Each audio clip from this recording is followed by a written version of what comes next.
کہا کیا جاتا ہے کہ پیر صاحب جلالی ہیں، بدتمیز کا نام ہم نے جلالی رکھ دیا۔ تو یہ عجیب کہانی ہے۔ تصوف تو اخلاق عالیہ کا نام ہے، اور یہ جو نذرانے کا تصور ہے ہمارے ہاں طریقت میں، اس کا یہ قطعاً مفہوم نہیں ہے جو اس وقت موجودہ پیرانے کرام کہہ لیں یا کرائم کہہ لیں انہوں نے رکھا ہوا ہے۔ تو بالکل یہ تصور نہیں ہے، بلکہ یہ ایک بہت بڑی این جی اوز ہیں۔ ہر مرید نے اپنا دکھڑا پیر کے سامنے رکھنا ہوتا ہے، اپنا راز اس کے سامنے بتانا ہوتا ہے، اور وہ ہر ایک کے حالات سے آگاہ ہوتا ہے۔ تو نذرانے کا تصور یہ ہے کہ امیروں سے لے اور غریبوں کی مدد کرے۔ غریبوں سے بھی نذرانے لے لیے جاتے ہیں۔ وہ پتہ نہیں کراچی میں کوے ہوتے ہیں کہ نہیں ہوتے، ہمارے تو وہ کوے ہوتے ہیں، تو وہ بچہ روٹی کھا رہا ہوتا ہے تو اس کے ہاتھ سے بھی چھین کے لے جاتے ہیں۔ تو موجودہ دور میں تو پیروں کا بھی یہ حال ہے، غریبوں سے بھی نذرانے لے رہے ہوتے ہیں، اور وہ بیچارے اپنے خون پسینے کی کمائی سے ان کو پال رہے ہوتے ہیں، اور ان کی زندگی آسودہ ہے۔ ان کا وہ نذرانہ جو ہے وہ ایسے ہی ضائع ہو جاتا ہے۔ یہ نہیں ہے کہ ان کو بڑی ضرورت ہوتی ہے پیران، وہ ایک بے عمل نعت خان پہ ایسے لٹ جاتا ہے، ایک سوٹ میں پھینک دیتے ہیں، اور وہ بیچارہ 10 دہاڑیوں کی کمائی پیر کو دے رہا ہے، اور پیر ایسے پھینک دیتا ہے، بس ختم۔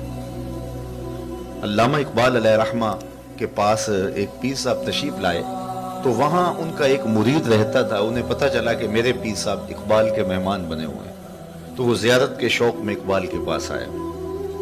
تو پیر صاحب سے ملاقات کی اور اپنا دکھڑا سنایا کہ میں نے بیٹی کی جہاں منگنی کی ہوئی ہے وہ شادی مانگ رہے ہیں، اور میرے پاس گنجائش نہیں، 100 روپے کا پہلے ہی مقروض ہوں، اور بیٹی کی شادی بھی کرنی ہے، تو حضرت آپ دعا کیجئے۔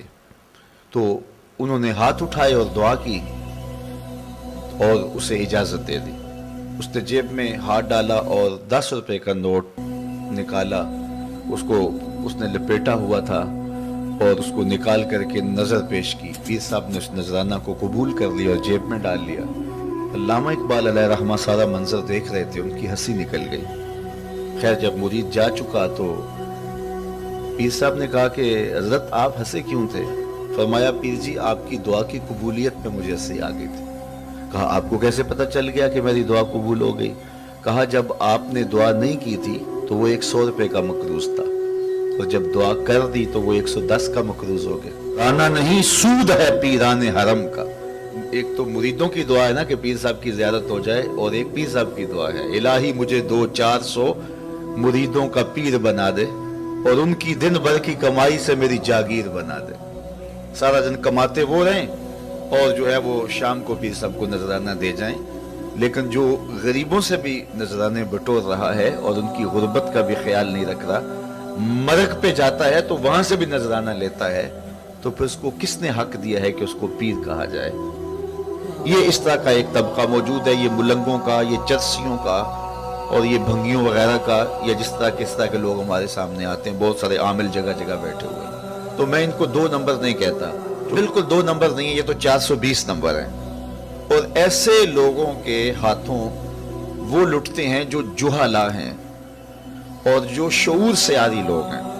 ان لوگوں کے پاس جانے والے وہ اپنے سطحی مفاد کے لیے انتہائی اجڑ اور انتہائی جاہل لوگ ہوتے ہیں۔ میں نہیں سمجھتا کہ ان کو 2 نمبر کہا جائے، یہ 420 نمبر ہیں، اور ان کے پاس جانے والے بھی اسی طرح کے لوگ ہیں، لیکن وہ سر سے لے کر پاؤں تک کاروباری ہیں، اور وہ اپنے اس نام کو، اپنے بزرگوں کے نام کو کیش کرواتے ہیں، اور وہ خانقاہی نظام کو ایک کاروبار کی صورت کے اندر رکھے ہوئے ہیں، اور ان کا مقصد حصول زر ہے۔